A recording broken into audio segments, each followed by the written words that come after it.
Hola a todos, bienvenidos a Hablando Trementina. Este es un podcast diseñado para descubrir al artista detrás de la obra.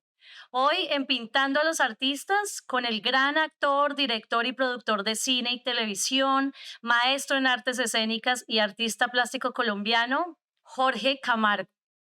Jorge es un artista santandereano, oriundo de Barranca Bermeja, un artista integral en todo el sentido de la palabra que desde su adolescencia ha explorado en las diferentes artes el camino hacia el autoconocimiento, hacia el interior de su ser, hacia el cuestionamiento de su existencia y hoy, desde su arte pictórico y su sencillez, nos permitirá adentrarnos en su maravillosa y profunda obra. La pintura narrativa, generalmente de factura realista o figurativa, cuenta historias a través de diversos significados pictóricos. Estas narrativas ordinariamente implican secuencias continuas de eventos donde en una línea de tiempo pasan cosas, muy asociadas en el arte pictórico a las escenas religiosas renacentistas, como es el caso del juicio final de Miguel Ángel en la Capilla Sixtina, o el descendimiento de la cruz de Rubens, o el Jardín de las Delicias del Bosco. Pinturas muy académicas donde el discurso puede verse afectado por la uniformidad y rigidez de la técnica, pero que paradójicamente inquietan y llaman desde la majestuosidad de las escenas concebidas. Es que en todo caso, oníricas o reales, el atributo único de descubrir detalles, formas, situaciones a partir de la pintura es lo que hace de una obra maestra. Bienvenido, Jorge. En esta ocasión te quiero agradecer infinitamente por atender nuestro llamado a este programa. Gracias por participar y gracias por dejarnos ver ese lado que de pronto no es tan conocido tuyo y es el arte pictórico. Gracias por estar aquí. ¿Cómo estás? Natalia, buenas noches. A ustedes, gracias por el espacio, por Hablando Trementina, el espacio que nos lleva a descubrir, ¿no? Un poco en todo este lindo proceso del arte, en todas las capacidades que tiene uno como artista y que el mundo entero, a través de su bendición de programa, nos logren ver y se den cuenta que estas manos bendecidas están haciendo arte. No, gracias a ti. Qué bonito lo que dices, porque realmente esa es la esencia de Trementina, que podamos aquí descubrir a los artistas, también hacer toda esa parte de exhibición de las obras y por ahí ir encontrando historias de vida, que es lo más importante que tiene un artista, esas decisiones que toma diferentes a todas las otras personas para abrir un camino de sueños y de obras maravillosas que van a quedar, digamos, impregnadas en la historia. Vamos a abrir nuestro programa, como siempre lo hacemos, con una de tus obras. En este caso vamos a empezar con esta obra, una obra lindísima, una obra figurativa, ¿sí? En tonos tierra, que nos adentra a más que a una génesis, diría yo que a una escena posapocalíptica por el aspecto desolado de sus personajes y el entorno que tienen. Sí, su formato es horizontal, apaisado, muy apaisado de hecho, lo que hace que apoye esa narrativa, digamos, donde podemos ver cuerpos que yacen desnudos sobre una tierra árida en la que apenas se vislumbra vegetación. En el centro de la imagen, una figura femenina extenuada también, lo digo por pues el aspecto de su rostro y su posición, la posición de su cuerpo, que bien podría ser la madre naturaleza haciendo raíces apoyada por una mujer además afro, ¿sí? Que la protege y pues a la distancia, en la línea de horizonte, lo que vemos detrás de ese primer plano, se perciben casas, puentes, lo que llamaríamos como la industria en general, que no alcanzan a estar tan lejos como para que no los alcancemos a ver, pero que tampoco están tan cerca como para integrarse al sentimiento que se presenta en ese primer plano, ¿sí? Eh, hay una intención muy marcada y aquí empezamos a ver el tema como un estilo también en tu pintura, el tema de la naturaleza, pero también de la reflexión en torno a lo que pasa con ella y a cómo se ve afectada de pronto por las acciones del hombre.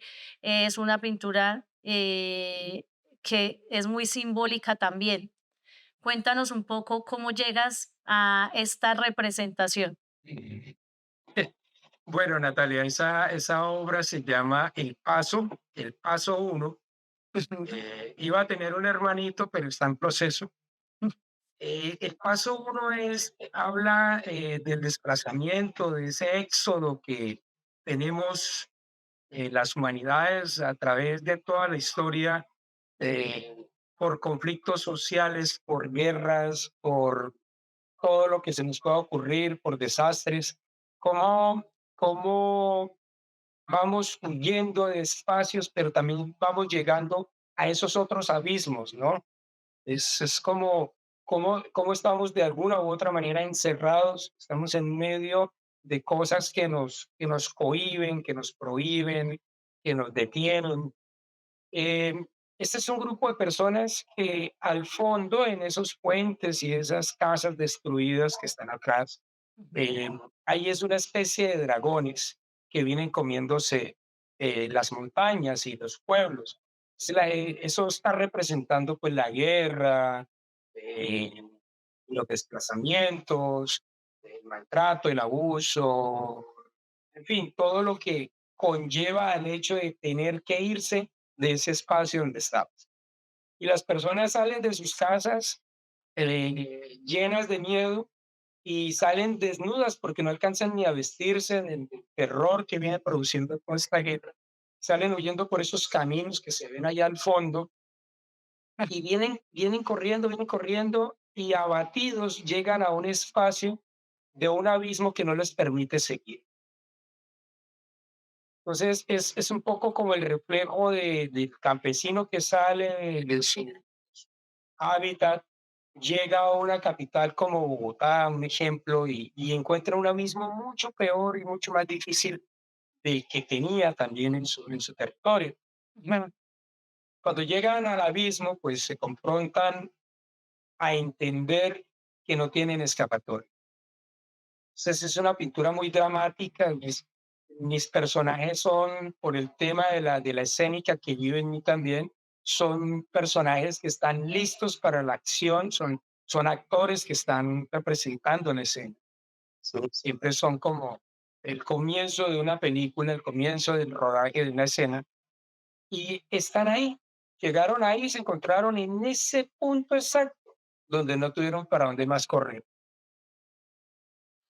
Y Sí, tienen 2 caminos, lanzarse al abismo o regresarse al abismo.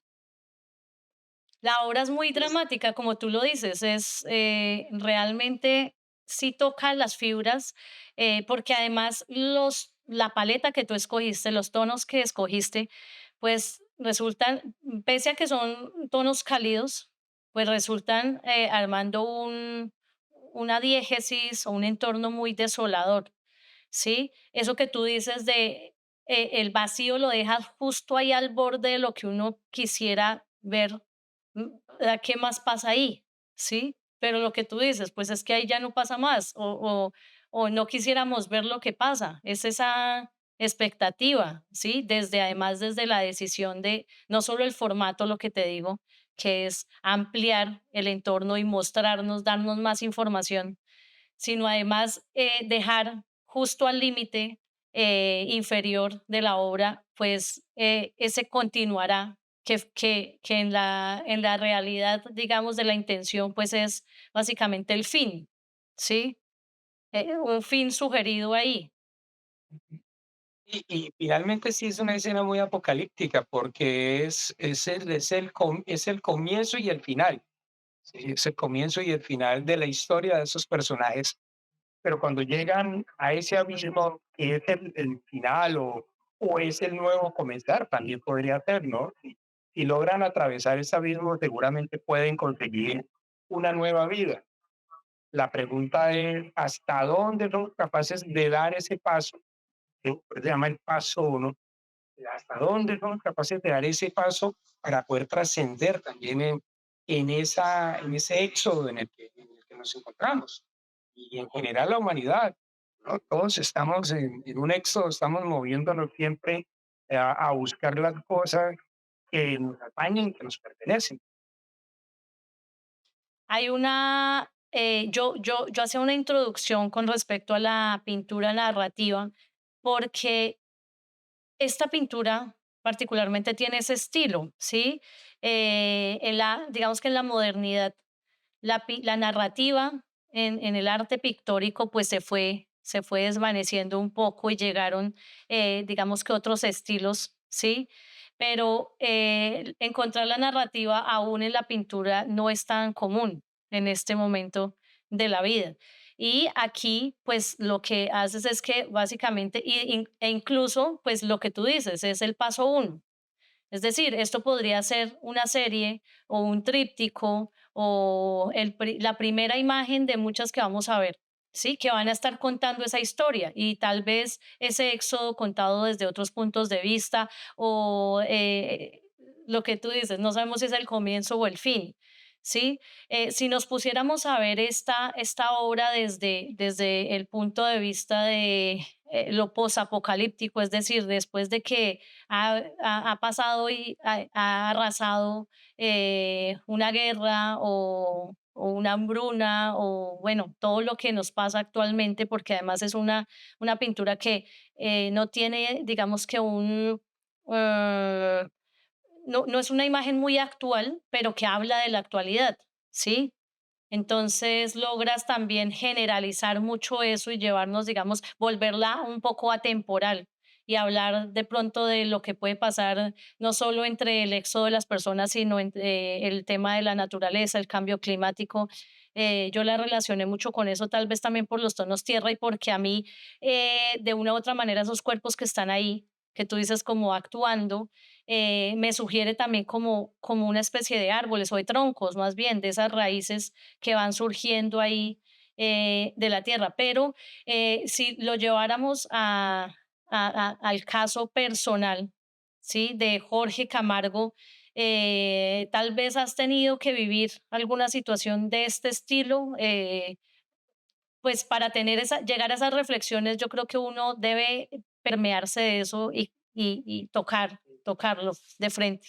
Mm, y claro, nosotros fuimos desplazados por la violencia, cuando estaba niño, fuimos desplazados de la finca.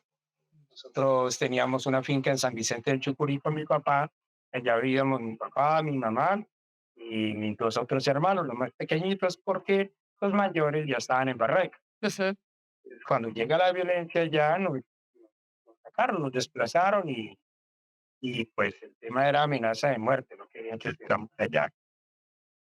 Y, y es eso, cuando nosotros salimos del campo, que lo teníamos todo, llegamos a Barranca Bermeja de nuevo, porque nosotros vivíamos en Barranca, nos fuimos al campo y del campo nos desplazan otra vez a la ciudad.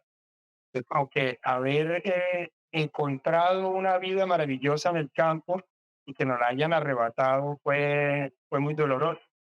Y volver a la ciudad, como volver a entender lo urbano y la cultura y otras cantidad de cosas que empezaron a suceder, fue eso, fue un éxodo para nosotros también, ¿no? Y claro, uno es fiel reflejo de muchas, o sea, muchas de las cosas que yo escribo, pinto o represento son vivencias, claro, claro, son vivencias, son vivencias. Siempre vamos a ver aquí en este camino que vamos a recorrer contigo a través de tus obras, hay una constante y es el tema como el paisaje, que también se integra a ese concepto, como si tu reflexión en cuanto al entorno y en cuanto a tu existencia fuera predominante en ti. Por eso te describí así al principio, porque hay una clara intención por ejemplo, el firmamento, siempre lo destacas, ¿sí? Que eso puede ser esa alegoría a la ilusión y a pensar qué más hay allá. Además, tienes otras obras que pueden estar muy sugeridas a lo que podría ser el arte religioso, que también está, digamos que muy destinado a todo eso de filosofar, ¿sí? O estar en una constante pregunta, respuesta acerca de lo que somos y a qué vinimos. Sí, Eh, en esta obra, pues no deja de pasar eso, pues es una obra además en donde protagoniza dos mujeres, ¿sí? O eso es lo que uno puede determinar en cuanto a la fisionomía de las personas que están allí. Hay, digamos que en ti una intención marcada en eso de la mujer también como creadora de y como protectora de todos los demás.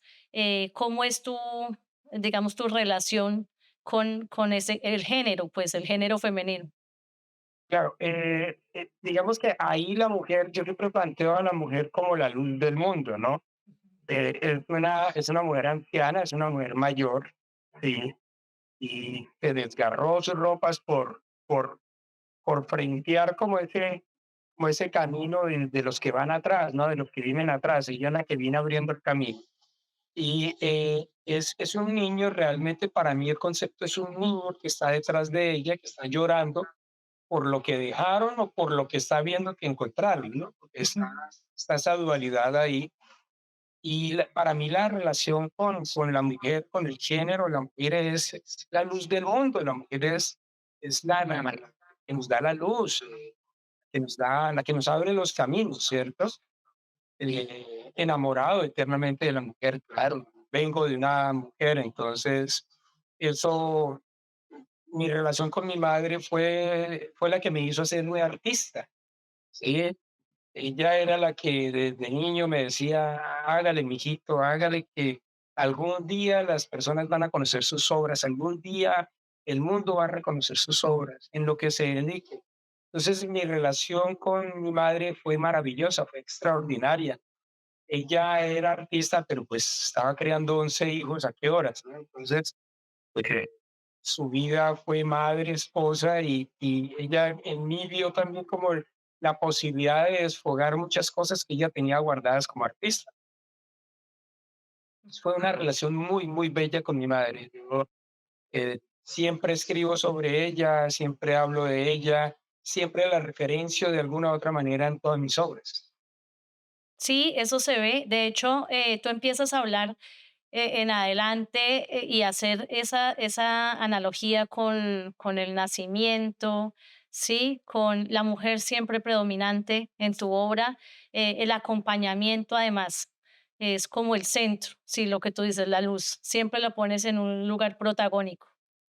Vamos Sí, a sí, sí. continuar con otra de tus obras Sí, y vale. vamos a pasar ahora con esta obra que me parece, bueno, me desconcierta un poco, pero además me parece que llega en un momento súper chévere porque pues esto es una apropiación, ¿sí? De otra obra. Pasamos a una obra que en pintura llamamos apropiación, pues a estas imágenes que, o elementos de obras que ya las realizó otro artista y que nosotros las utilizamos para, ya sea para reforzar nuestro discurso o para cambiarle el sentido o sí, ese tema no lo hemos tocado aquí entre Mentina y me parece súper valioso e importante tocarlo ahora.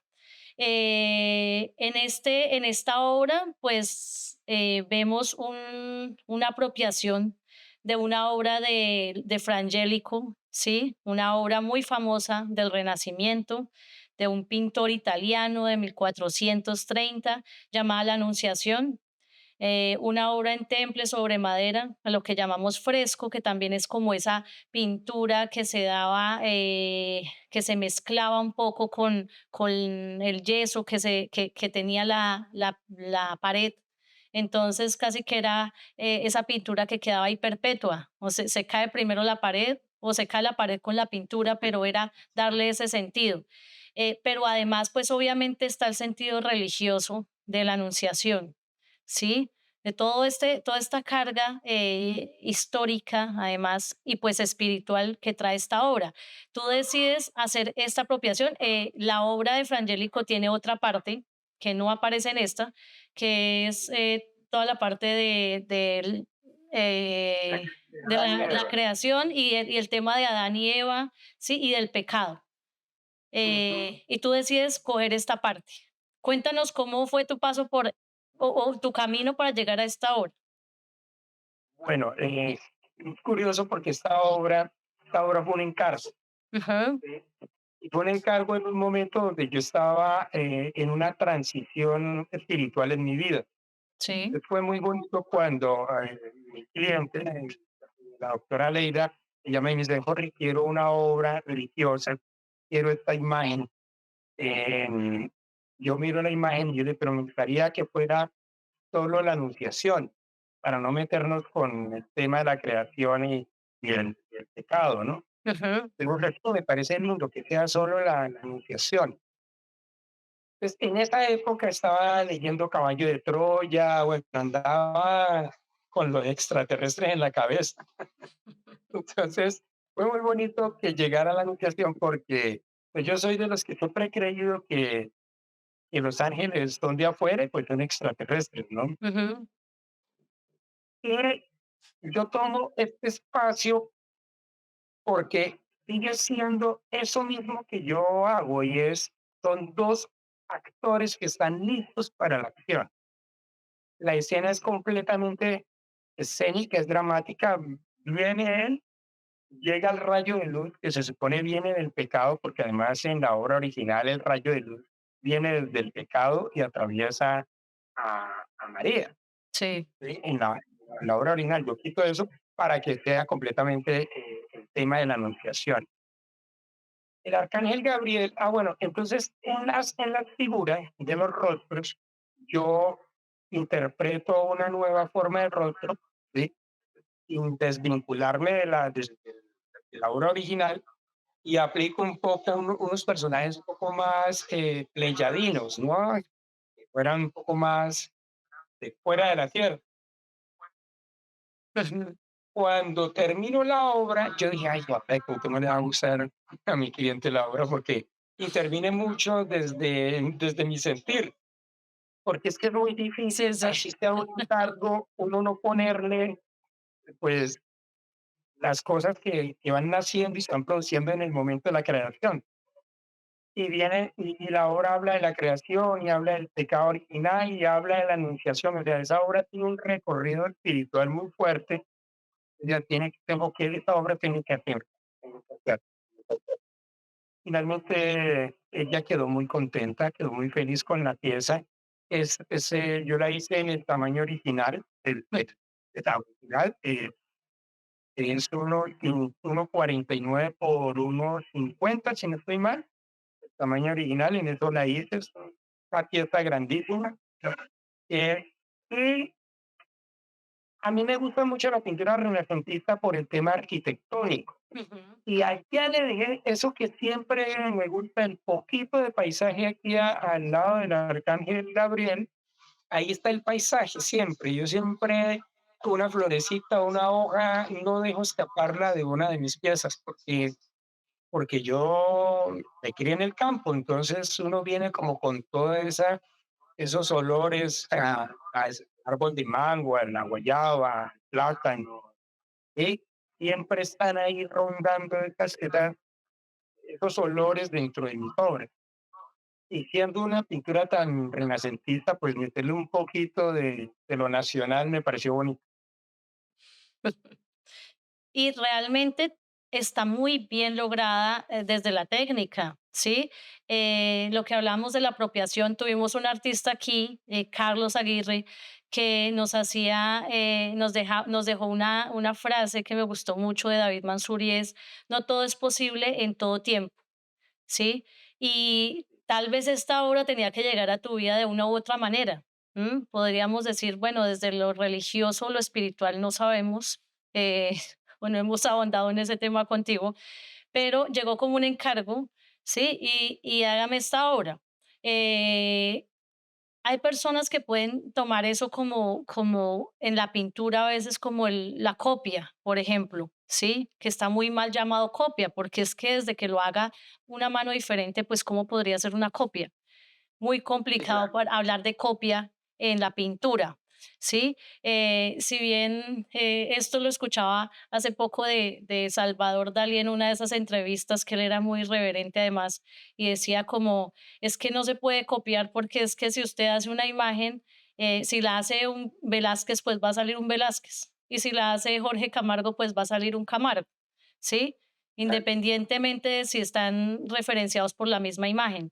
En este caso, lo que tú dices, pues dejar de, cuando la cosa es, generalmente, obviamente la pintura es una interpretación del mundo y no una representación, pero me parece importante tocar el tema de lo que tú dices.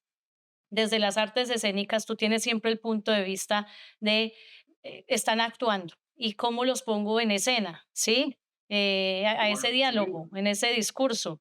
Pasaba mucho en el Renacimiento que esas grandes obras donde aparecían muchos, pues muchos actores también y uno decía, bueno, la técnica es majestuosa, pero además es porque yo no estuve ahí. Es casi darse a esa idea de cómo fue esa escena y cómo fue ese momento. Si estaban matando a alguien, si alguien se estaba casando, si le estaban coronando a alguien. En este caso es como poder entrar en escena. Entonces, cómo haces tú para hacer esa representación en este caso? Porque dices, no me quedé con el tema de la interpretación porque igual le puse el paisaje al fondo, así sea en un pedacito, le puse el toque Camargo, pero ¿cómo haces tú para, digamos, que llevar ese lenguaje de las artes escénicas a las artes pictóricas? claro. Aquí le hago una parte, Natalia, y es el tema de, bueno, a las canciones, ¿sí? Y las canciones las pueden interpretar todos los cantantes, Ujú. ¿sí? Los covers, ¿sí? Y eso no es una copia, es un cover, ¿sí?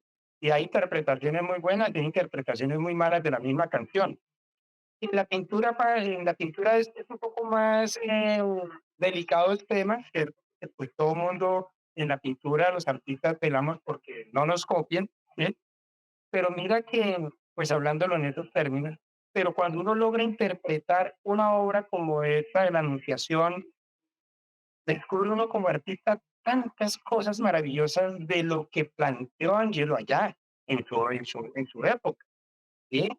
Sea, fue como trascender en el espacio-tiempo y llegar allá cuando él estaba quitando esa obra. Así me sentí. Fue muy bonito ver cómo él lograba el color, cómo lograba, o sea, ponerme en esa tarea de estudiar ese clasismo, esa pintura tan clásica, el ropaje, los detalles de la ropa, de las alas, del ángel, descubrir ese mundo.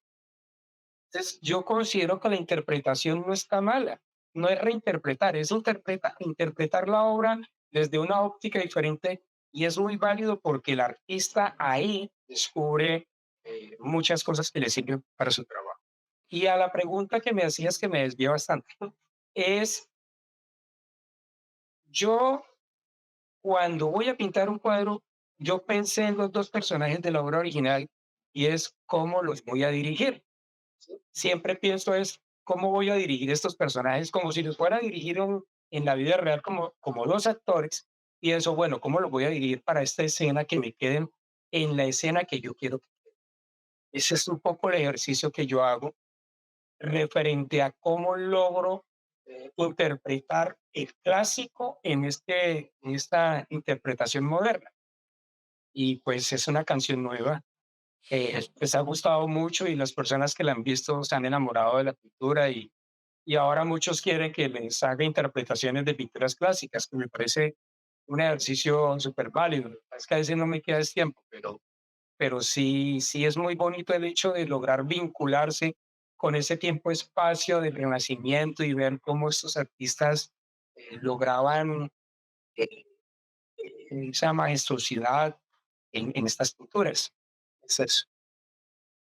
Sí, el tema de la apropiación y poder coger, digamos que otras imágenes referentes, eso además, cuando uno está estudiando, por ejemplo, cuando uno empieza a estudiar artes, pues eso es muy frecuente, es muy cotidiano eso además, porque uno empieza a estudiar el color, empieza a estudiar a los grandes artistas de esa manera, empieza a buscar esas obras y a encontrarle todos esos significados, pero también toda esa información que uno que no se encuentra si no es de esa manera, ¿sí? No hay mejor investigación en ese momento que hacer la obra, recrearla. Entonces uno empieza a encontrar esos valores que de pronto no ve a simple vista. Sí, Em, igual Natalia, como cuando vuelves a un libro que ya te has leído o a una película que ya has visto, o sea, siempre va a haber algo nuevo que encuentras en lo que ya está hecho. Esto es súper valioso para el trabajo en la actividad.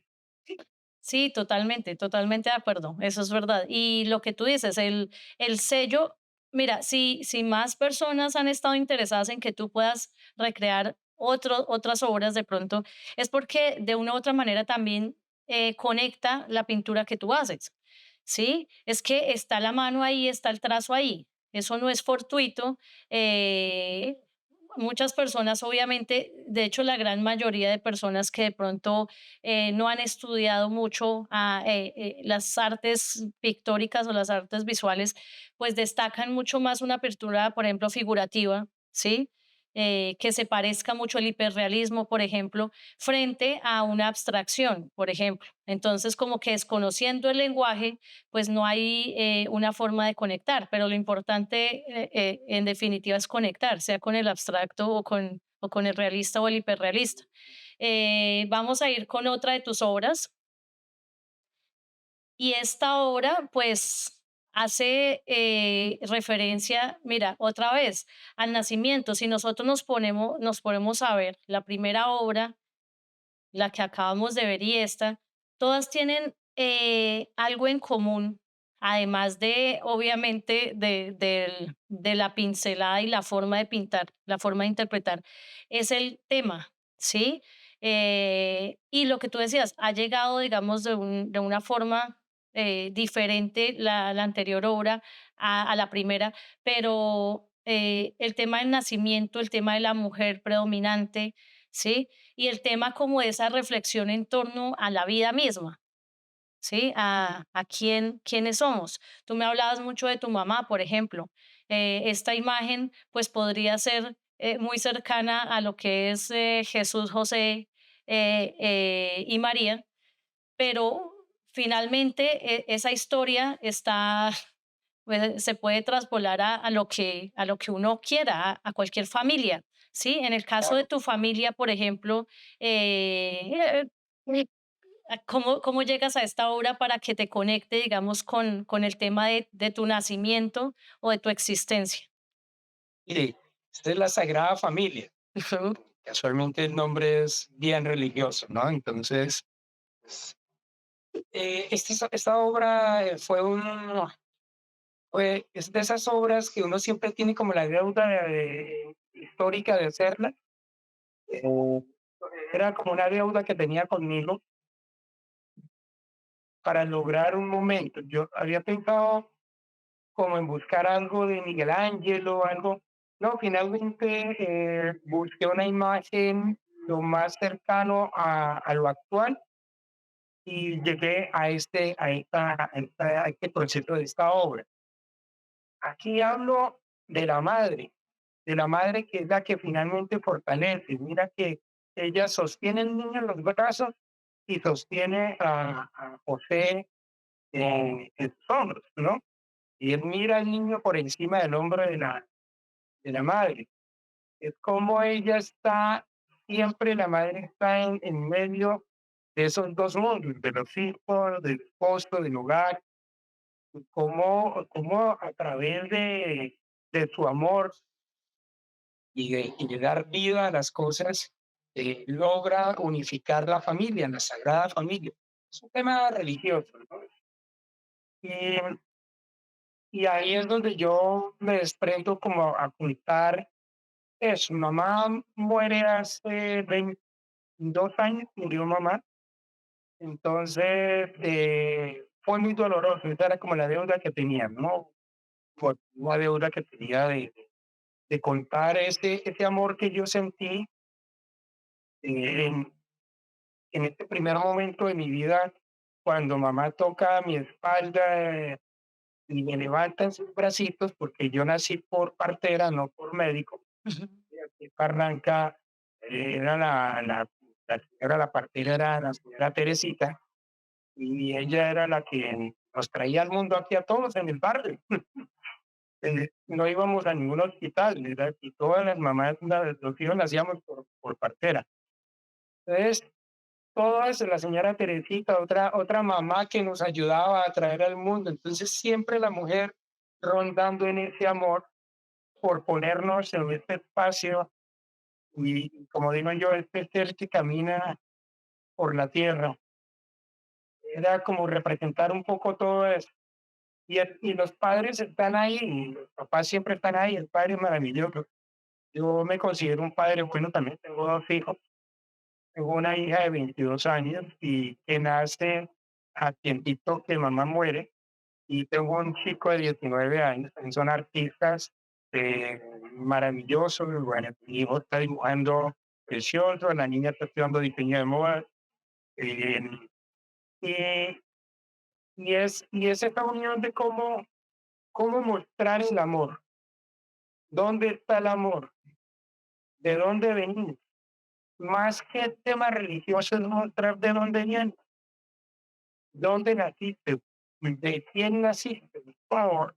Y eso se va uniendo con un tema que yo he venido trabajando durante muchos años, y es el alimento fiel, que es lo del capó que hablábamos hace poco. Eh, entonces es qué te alimenta, de dónde vienes, qué es lo que te llena en la vida, ¿sí? Sí ¿Cuál? hay un tono introspectivo en toda tu obra. Lo que te decía, si bien las obras han llegado de formas diferentes, pues hay unas intenciones. Uno no pinta tampoco algo que uno no quiera pintar, ¿sí? Yo iba a esta obra también a preguntarte eso. Yo creo que no hay una persona más reflexiva que una persona que haya tenido hijos. En cuanto, o sea, en cuanto a su existencia, a su propia existencia, ¿sí? Sí, Porque lo claro. que tú decías, cuando se muere mi mamá, es ese momento donde a mí me toca el corazón y yo siento la necesidad de recrear una familia y qué mejor que la familia más, digamos que más conocida de todos los tiempos. Sí, Pero además de eso, es ahora no solo ver la mamá que crió a 11 hijos, sino ese papá que ahora está apoyando a la madre que cría a, a su descendencia, ¿sí? Entonces, dentro de eso, pues entonces el discurso también empieza a volverse otra cosa.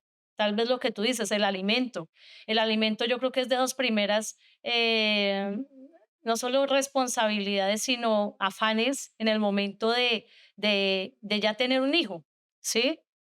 claro. Es el símbolo de la descendencia, de cómo seguimos caminando y cómo, prevalecemos. ¿Cómo ha sido ese paso por la paternidad para ti? Bueno, fue muy bonito cuando nació mi niña, fue una experiencia tremendamente hermosa para mi vida. Em, pues el primer hijo te trae una montaña rusa de emociones, frente a los cuidados, frente a que era una niña, mujer, em, llenó, digamos, todo el espacio. Y preciso, entonces nace el hermanito varoncito, y es el tema de la parejita y cómo en su momento con la mamá de ellos los creamos en la educación que, pues podríamos decir, moralmente aceptable, ¿cierto?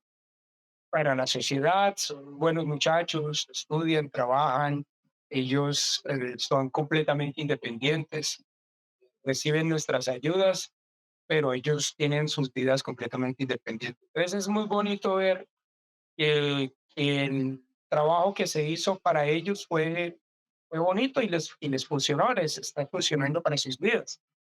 Y la Sagrada Familia es eso, es así el hogar sea disfuncional o sea funcional, es que la matriz de lo que se forja no se quiebre, ¿no? Porque y hay familias que no logran llevar a cabalidad el fin del sueño del hogar, pero como familia siguen siendo familia. Entonces, esto sigue hablando del alimento. Entonces, ¿qué dejó, qué no me siguió alimentando que de pronto un día dije no más, y qué me alimentó que dije voy para allá? Y volvemos al paso, ¿no? Volvemos al paso. O sea, es el recorrido que hago y cuál es el camino que consigo. Doy el paso, cruzo el abismo, me quedo, me lanzo.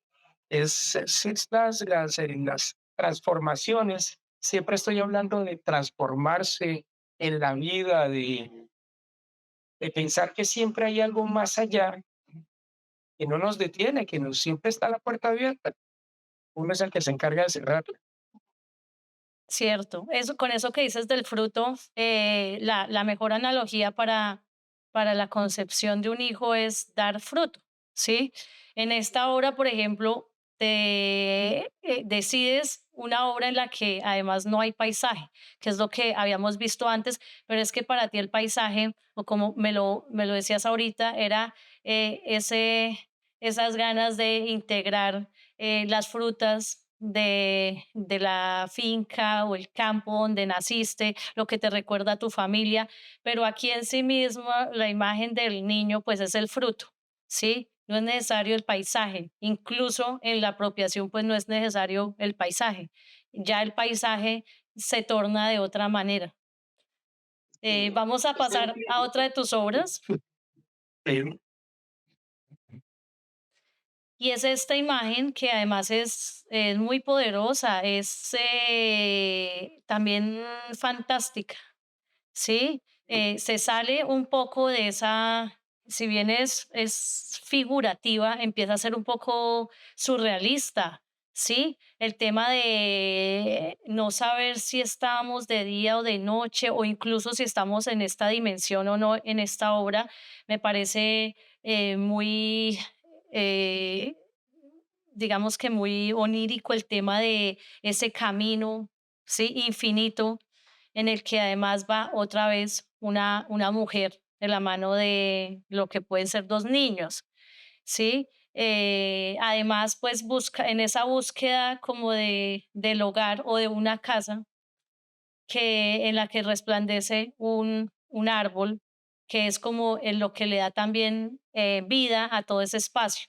El espacio está concebido entre nubes, ¿sí? Entonces lo que nos hace pensar que no es un lugar terrenal. Y además, pues también tiene ese tono de lo que podría ser el universo como tal. Eh, Está también relacionado el mar aquí y todo lo dejas en esa nebulosa de colores, digamos, fríos, pero que es una obra muy positiva, como toda tu obra. Tu obra tiene ese tono neutro también, apacible, ¿sí? En el que quieres siempre hablar algo bueno de ti. ¿Cómo llegas a esta imagen y cómo cambias además toda la forma de ver la imagen? sí, se da cuenta, venimos de lo clásico a lo completamente moderno. Sí. Sí. Bueno, esta obra nace de la historia de un amigo, ¿sí? Una persona muy cercana que me cuenta su historia de vida. Él vivía con su mamá y el papá los abandonó y ella queda con mi amigo y el hermanito.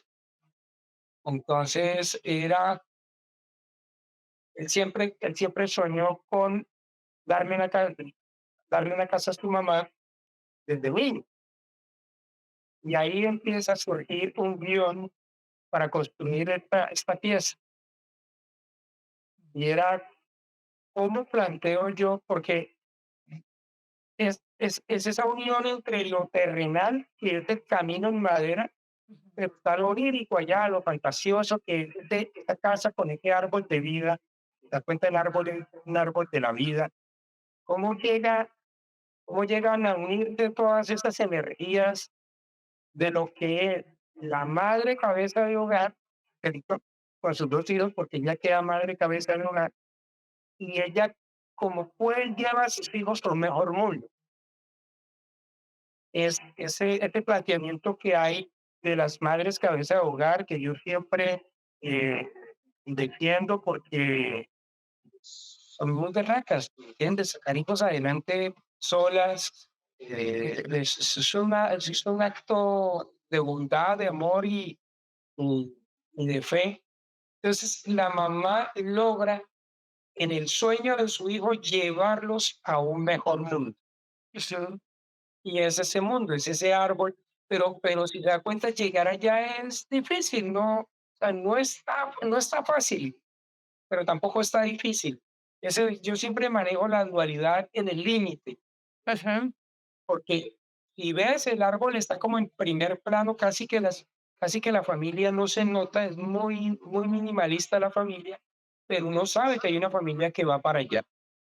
Y uno sabe que ese camino está complicado, es un puente que está como roto, las tablas están que salen, o sea, eso me da muestras de que hay un mundo fuerte que ella está batallando por pisar firme y que sus hijos pisen firme mientras llegan a eso que ellos tanto han soñado, y es esa casa del árbol, el árbol de la vida.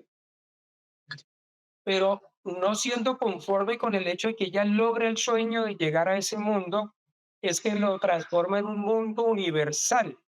ujú. Por eso hablo de ese universo allá arriba, de esas constelaciones, de esos rayos de luz que son casi alienígenas, por decirlo así, el hecho de llegar como a otro mundo. Y eso también me sigue hablando del hecho de dónde queremos estar, ¿ya? ¿Qué es lo que nos alimenta donde estamos? El espacio que circunda nuestras vidas. ¿Cómo nos gusta nuestro espacio? Nos gusta eh, así como una fantasía o más real, más como el puente de madera o más como el huequito por donde van a atravesar para llegar a la casa o más como la casa. Y ese punto donde la persona se ubica en la obra. Entonces, tiene tantos espacios la obra. Un amigo me decía, yo la expuse en Viva Art Gallery en Bogotá, en diciembre expuse esta obra, con actores en el lienzo. Entonces un amigo me decía, Camargo, casi que veo Colombia Pictures presentada. Sí, y se ve como casi el cartel de una película cinematográfica. Sí, sí. Y este Sí, era un lo que poco pasa es que eso es como una composición de muchas cosas, ¿sí? Una imagen compuesta de varios significados y de varios símbolos. el- Eso lo hace, mira, tiene una cosa importante y es que aquí puede haber una representación muy tácita de lo que es la feminidad, pues, y es con el tema del rosa, ¿sí? Que está muy asociado a la mujer. Entonces tú aquí estallas la imagen con ese color, porque todo viene en esa paleta de azules y ese color lo vuelve muy, lo aproxima mucho a la mujer. Pero quería con esta obra entrar un poco a lo que tú hablabas de la dualidad en la que tú siempre propones tus obras, ¿sí?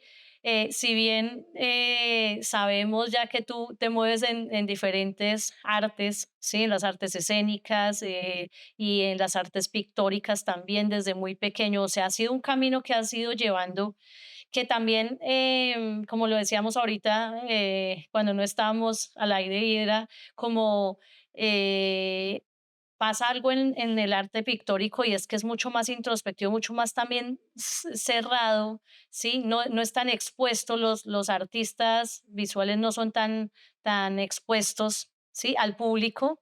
Entonces, tú has tenido que moverte como en esas dos cosas. Es otra dualidad ya en cuanto a las decisiones en tu vida, ¿sí? En el tema de pintar, pero a la vez ser una persona que se expone a la cámara, ¿sí? Se expone pues, al espectador, como, ya como obra en tu propio cuerpo.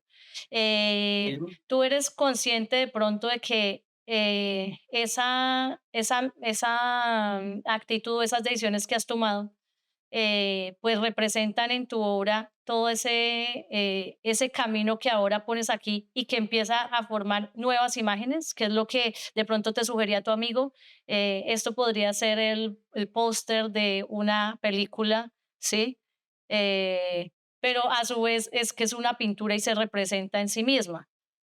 ¿Cómo ves eso de la dualidad en tu vida, de las decisiones que has ido tomando a lo largo de tu carrera? Bueno, no me arrepiento de ninguna de mis decisiones. He sido un hombre completamente diáfano con las respuestas de mi corazón, siempre como haciéndole mucho caso a ese corazón, ese espíritu que me hace caminar en este plano de la existencia. Em, es muy bonito, ¿por qué? Porque cuando yo estoy pintando es un momento completamente íntimo de mi vida, ¿sí? Es Jorge Camargo con la obra, con el lienzo en blanco, con la pieza, ¿sí? Cuando estoy escribiendo es como cuando, como si me estuvieran psicografiando las historias, como si me estuviera alguien hablando, lo diga, diga esto, diga esto, diga, cuando me pongo a escribir los guiones para sí. Pero cuando estoy actuando es cuando me expongo, ahí es cuando me abro totalmente, porque ahí me ve el mundo entero, ahí sí la gente me ve, porque pues, la televisión es una plataforma y las redes son plataformas que te muestran mucho más abiertamente al público y es donde uno se desnuda mucho más frente a su historia con los personajes. Esta entrevista por lo menos me hace quitarme el chaqueta, como se dice, y mostrar ese único corazón que cargo hace 49 años en mi pecho, ¿sí? Es como, ¿cómo logro esa dualidad? Porque cada camino me da una experiencia diferente, pero al final del camino son lo mismo. Jorge Camargo Santos en su búsqueda, en su pasión, en su verdad, en sus sueños, en sus ideas plasmadas en todos los espacios que la vida y el talento me han podido, y el universo me han podido obsequiar para transmitir esas cosas. Entonces, amo la dualidad, por eso todas mis obras tienen mucho ese punto de quiebre, ¿sí? Ese punto de quiebre lo manejo mucho en mis obras porque siempre digo, tú tienes la posibilidad de hacer unas cosas y de hacer otras. No hablemos de bien y de mal, pero hablemos de, puedes hacer unas cosas y puedes hacer otras. Y también las puedes hacer todas. ¿Ve? Ya depende de lo que camine en tu ser y cómo las desarrolles. Sí, totalmente de acuerdo. Hay que darle la oportunidad. Finalmente la vida es un ratico. Entonces hay que darle la oportunidad a todas esas cosas que además si uno ve que las puede hacer y las hace bien, ¿por qué no? ¿Por qué no tener todos esos espacios para dedicar tiempo a los diferentes lenguajes en los que uno se puede mover? Y además resultan obras como esta. A mí esta obra me parece eh, que tiene ese toque de ilusión, ¿sí? Es una obra que tú la ves y te renueva un poco. Entonces, lo que te digo, por ejemplo, el agua calmada, el agua no está turbia de ninguna manera, ni en el color, ni en el movimiento, está serena y lo que hace es que acompaña a esa mujer en ese camino difícil, Ujú. pero posible, ¿sí? Que además ya se ve. O sea, es difícil, pero ya se puede ver. Además, yo creí que de pronto tal vez era también un poco relacionado con tu vida, pues de tus hijos, porque también nos cuentas que tienes 2 hijos, pero en todo caso es una obra muy poética, ¿sí? Que se puede acercar mucho a lo que puede ser un poema visual. Vamos a pasar a tu Y qué bueno. última obra, Alguien, y es esta obra que me parece muy linda porque yo diría que es esa obra que define lo que es un Camargo en la pintura. Esta obra pues tiene todo lo que hemos venido hablando y resume, digamos, de muchas maneras todos esos temas que hemos tocado. Por un lado está pues ese firmamento y ese cielo, que es lo que te decía que es predominante en ti. Aquí haces énfasis en mostrar las nubes, en mostrar la hora del día casi, ¿sí? En la que está sí, pasando este evento. Tenemos aquí una persona ya que estás casi retratando, pero nunca te alejas del entorno, de mostrar su contexto, en dónde vive y cómo vive. Aquí importante el tema del alimento que lo hemos tocado también de una forma muy espiritual, pero aquí se vuelve ya una cosa representativa. ¿Sí? El alimento como fuente de claro, vida y fuente de trabajo y fuente de prolongación de la existencia. Eh, es una obra muy sentida, además que tiene toda la conciencia, ¿sí? del ropaje, de cómo está vestido, de cómo agarra esos plátanos, de hacer plátano por plátano, ¿sí? De seguir en la figuración aquí, de volverlo algo muy, digamos que muy realista, muy de este mundo, pero contando toda una historia detrás de lo que puede ser el trabajo duro y el alimento y el esfuerzo del campesino. ¿Cómo concibes esta obra? ¿Qué es lo que te digo? ¿Qué es lo que yo definiría? Es un Camargo. Gracias, Natalia. Qué bonitas palabras de reconocimiento. Eh, Esta obra se llama Limpiando el Campo. El personaje, yo en mi carrera me la pagué, la carrera de actuación, me la pagué un tiempo trabajando como cotero en Corabas, en Bogotá. Y yo en esa época tenía una cámara automática y él es Marco. La gente piensa que ese soy yo, pero no, él es Marco, que era un amigo mío que me acompañaba a bajar, a descargar y cargar los camiones ahí en Corabás. Entonces, un día él se recostó contra unas canastas de guacales de papaya y yo le tomé la foto. Entonces, yo le dije: "Marco, algún día lo voy a pintar y me encanta esa imagen tuya para un cuadro". Y bueno, espero que si Marco está viendo que sepa que pinté el cuadro. Pues, yo saco solo la figura de él y la pongo en ese universo del campo, donde exactamente el campesino al final de la tarde está llevando el alimento hacia la casa. ¿Sí? Lleva los plátanos, está la papa, están los perritos acompañándolo. Allá al fondo los caballos, está el Willys, el carrito clásico que siempre transporta el alimento en el campo. Y puse un tema y fue algo que no hay en el campo y es la luz, una torre de luz, ¿sí? Es difícil ver en los campos colombianos una torre de luz de esas, un transformador de esos, además con los cables cortados, ¿no? Entonces, eh, un poco de lo que hablábamos al principio, antes de la entrevista, y curiosamente, Exacto. y, y, y este cuadro representa efectivamente una etapa maravillosa en mi trabajo pictórico. Ha sido como un cierre de un ciclo muy bonito con el alimento fiel. El alimento fiel nace de ese eslogan de Renault 4, del cuadro que hablábamos de que pinté en el capó del Renault 4, y el eslogan del Renault 4 decía el amigo fiel. Entonces yo transformo el eslogan en alimento fiel. ¿Sí? Ok. ¿Qué tan fiel es lo que comes que te sirve? ¿Vale? ¿Y qué tanto sabes que los plátanos, la papa y la yuca no se producen en los almacenes de cadena, sino en el campo colombiano? ¿Sí? Y es mostrando esa idiosincrasia y esa verdad de dónde traemos el alimento. Que los niños, muchos niños, yo le he dado clases y talleres a muchos niños en Bogotá y en todo Colombia, y en las ciudades importantes, capitales de Colombia, en las ciudades importantes, los niños creen que las papas y los plátanos se cultivan en los almacenes de cadena. No saben que hay Sí. un campo, no saben que hay unos hombres maravillosos trabajando el campo, sembrando y trayendo el alimento para nosotros.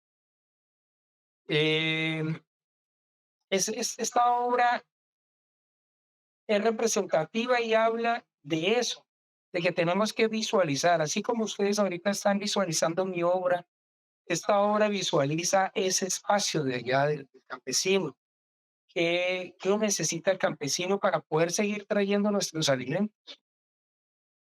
¿Qué es lo que hace que el campesino se mantenga en el campo, no, y no se venga a la ciudad a encontrar esos abismos que vimos en el paso, ¿cierto? Por la violencia, porque son desplazados, pero en esta es la imagen real de lo que, de ese sueño onírico que tengo de que de que podamos volver al campo. Yo diera la vida por volver al campo y volver a cultivar y volver a ser un poco más libre de tantas cosas que uno recoge en las urbes, ¿no? Limpiando el campo es eso. El campo se limpia para traer el alimento a la ciudad, de lo rural al urbano.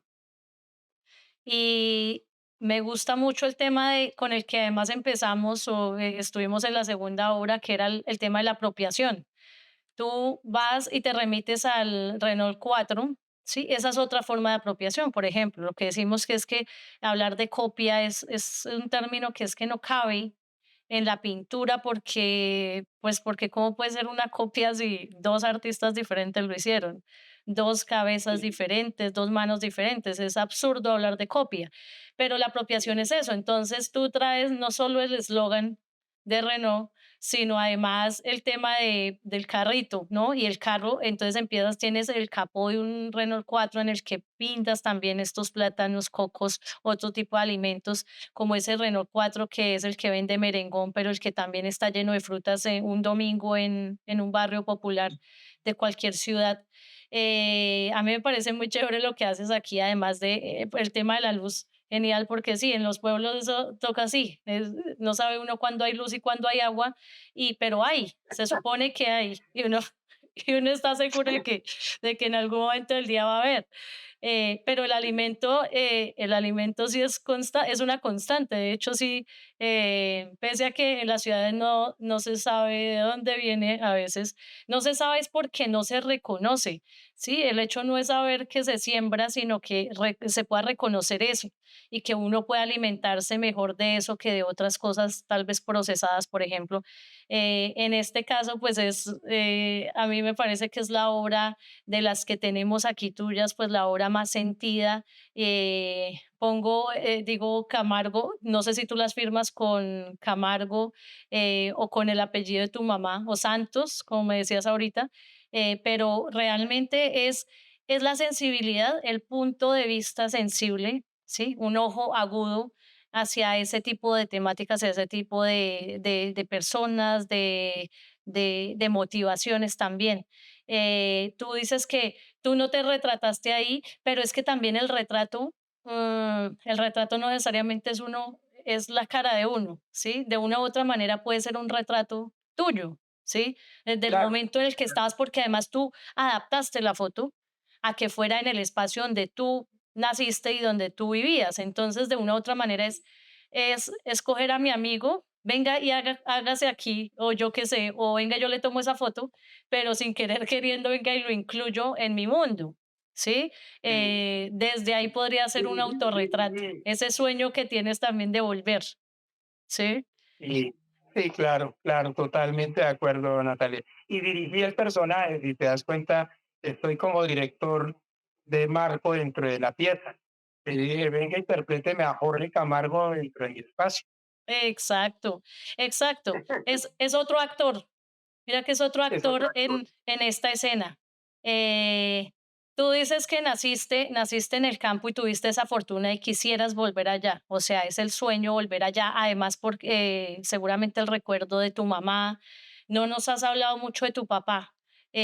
¿Cómo fue tu relación con tu papá y con eso de que el papá finalmente resulta ser también como el proveedor de la casa? Sí. No, mi papá fue un hombre muy fuerte. Mi papá era un hombre del campo, un hombre muy fuerte. No le dolía, como decimos nosotros aquí en Santander, no le dolía una muela. Decimos acá, burro para el trabajo, siempre no se cansaba. Me enseñó la construcción, me enseñó a trabajar la madera, me enseñó a pintar las paredes de las casas. em, Digamos que los primeros oficios que desarrollé en mi vida fueron oficios así. Mi papá era maestro de albañilería, entonces era ir a ayudarle a construir sequías, andenes, patios, albercas. Acá en Barrancabermeja se usa mucho la alberca grande para mantener agua ahí porque pues, el agua es escasa. Eh, entonces, siempre fue, esos primeros años de mi vida los tengo con mi papá referenciados en que salíamos a trabajar, a buscar algo que hacer, ¿sí? Siempre fue un referente de toca trabajar y toca llevar algo para la casa. Entonces, la enseñanza de papá sí fue esa. En un tiempo estuvo distante porque él quiso como ir a buscar otros espacios. Después de que fuimos desplazados, él eso lo hizo entrar como en un conflicto. Sufría mucho por el hecho de haber sido desplazado de su finca y se frustró. Tuvo una etapa donde se frustró mucho su ser, ¿no? Fue lastimado, se lastimó y le costó un tiempo recuperarse y bueno, ya cuando entró como otra vez en órbita, volvió a ser el mismo y era un tipo muy callado, era un hombre muy callado, eh, silencioso, mm, pero sabio, era un hombre muy sabio, hablaba escasamente lo necesario. Tenía una frase que me gustaba mucho y era, que siempre decía, yo sí les iba a decir, yo sí les iba a decir. Todo lo que no dijo, pero él lo iba a decir. Sí, él lo iba a decir, sí, él lo iba a decir. Entonces nosotros, ah, bueno, papá, pero ¿qué iba a decir? Eso, yo lo iba a decir. Y bueno, Ay, no. Jorge, pues mira, nos despedimos con esta hora, que es todo un honor haberte tenido aquí porque además conversar contigo es muy agradable, es muy enriquecedor, contagias una energía muy tranquila, muy divertida, además eres un tipo muy buena onda y pues tu obra está cargada de eso, es crisálida, uno puede ver mucho de ti en esta obra y cuando habla contigo, pues todavía más podemos descubrir esa gran persona que eres, noble, sencillo, un tipo muy chévere. Muchas gracias, Jorge, por haber estado aquí. Un gran artista en todo el sentido de la palabra. Te quiero ver en la actuación. Me encantaría entrevistarte desde todas las artes que haces. Aquí en Trementina claro, descubrimos desde la pintura, pero sé que eres un artista en todo lo que haces. Muchas gracias por estar aquí. a- a- amar el espacio, también a ustedes con esa linda energía que tienen para con el programa. Muchas gracias, muy agradecido infinitamente. Gracias a ti. Bueno, Santander nos sigue dejando artistas increíbles que todos debemos conocer. Y bueno, y si usted es uno de estos locos de mente brillante que llegan a este programa, suscríbase a nuestro canal. Pulse la campanita también, denos like, cuéntenos cómo les parece el programa y este espacio también está para ustedes. Realmente queremos tener artistas que nos cuenten su historia y que nos muestren sus obras y se vuelvan virales y todo el mundo las pueda ver. Entonces, aquí este programa es para ustedes. Este podcast está diseñado y producido en su totalidad por la productora colombiana Lux de Luna Films, bajo la dirección de CP Film y la conducción a cargo de Natalia Zanabria. Muchas gracias.